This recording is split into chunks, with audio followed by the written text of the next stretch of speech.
হরে কৃষ্ণ।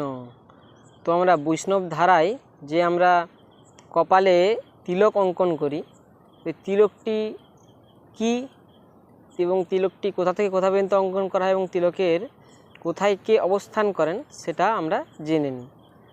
তো আমরা বৈষ্ণবরা যে তিলক করি, তো ওই তিলকের সম্বন্ধে আমাদের প্রতিটি ভক্তেরই অবশ্যই জানা উচিত। তো এই তিলক আমরা নাক থেকে পুরো আমরা কেশ পর্যন্ত অঙ্কন করি। তিলকের যে এই দুটি দণ্ড অঙ্কন করা আছে, এই দুটি হলো ভগবানের চরণ, ভগবান বিষ্ণুর চরণ, এবং নিচেরটি হলো তুলসী পত্র।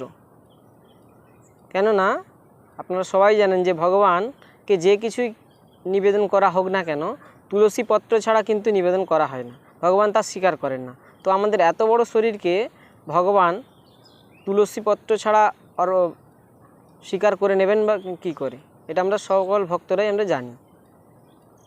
তো এই তিলককে আমরা বলি তিলক ঠিকই, কিন্তু এটাকে বলা হয় ঊর্ধ্বপুণ্ড তিলক। ঊর্ধ্ব মানে উপরের দিকে, অর্থাৎ আমরা হাত দিয়ে অবশ্যই আমরা সবাই জেনে নিন যে উপরের দিকে তিলকটি এইরকমভাবে করতে হয় এবং তারপর তুলসীপত্র অঙ্কন করতে হয় ঊর্ধ্ব, এবং যেহেতু আমরা হাতের আঙুল দিয়ে করছি তাই জন্য পুণ্ড, এই জন্য বলা হয় ঊর্ধ্বপুণ্ড তিলক।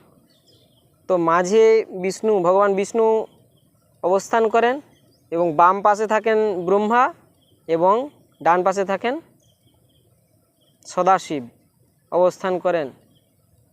তো এইগুলি অবশ্যই জেনে নেওয়া দরকার এবং প্রতিটি মানুষকেই তিলক অবশ্যই ধারণ করা উচিত। বিশেষ করে বৈষ্ণবদের তো অবশ্যই তিলক ধারণ করে আচমন করে দেহ শুদ্ধির প্রয়োজন রয়েছে।